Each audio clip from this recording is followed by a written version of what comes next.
Oleana didn't blame Elizabeth. Miss Abercrombie's sharp edges and harsh manner weren't the least appealing to a child of 6 with a curious mind. Wilbert sniffed. "You are inepter at being a governess or nursemaid than a housekeeper." Truthfully, she was qualified for none of those positions, of course. But what she did possess was honest, genuine affection for her employer's daughter, and an unexpected, unwelcome attraction for Elizabeth's father, Lord Monteith.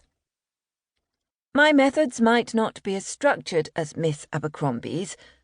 Wilbert waved away her protests, peering down his slender, hook-like nose, scolding her with his dislike.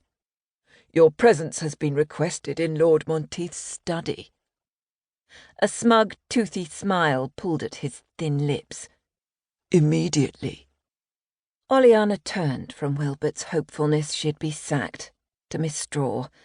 The porcelain doll had gone missing days ago, dragged away to be tortured, no doubt. Tiny claw marks decorated the exquisitely tailored velvet dress. The sash around Miss Straw's waist had been shredded. The doll's ash-blonde hair looked to have been gnawed on. Oleana may have to cut out some of the worst knots and restyle the strands into something more suitable. Oh dear. "I'll be along in a moment, Wilbert." She stood, doll clutched in one hand, and smoothed down the plain grey wool of her skirts. "You needn't wait." "I'm to escort you."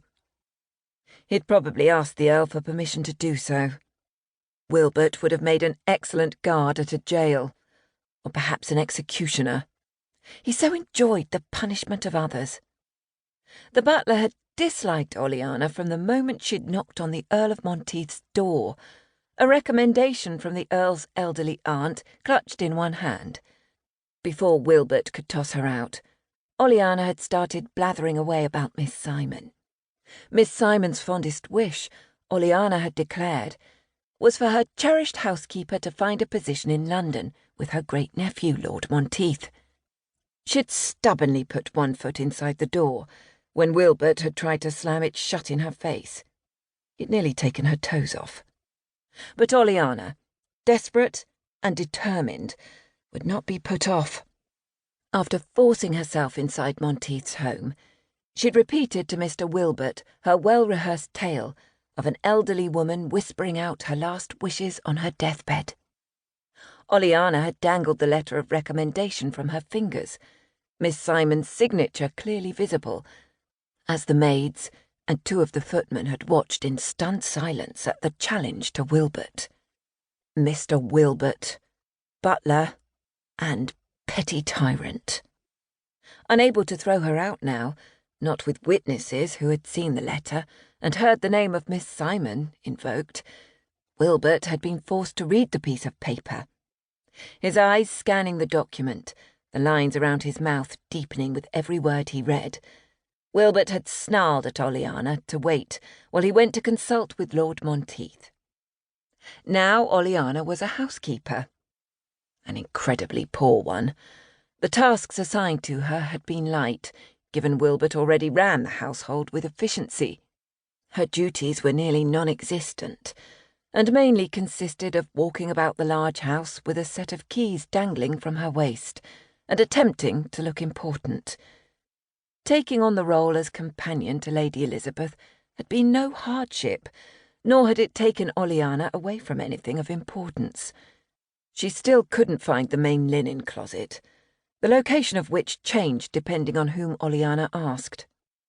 "Tick-tock, Mrs. Honeywell. Lord Monteith does not care to be kept waiting." Brushing past the self-important butler, Oleana promptly stumbled into the doorframe, ignored Wilbert's snort at her clumsiness, and strode from the room with as much pride as she could manage. At least she didn't trip on her own skirts again, as she had the other day in front of one of the maids. Carrying Miss Straw, Oleana made her way to Monteith's study, the butler so close behind her she could feel his breath on the back of her neck. She swallowed down the mounting trepidation at having to face her employer.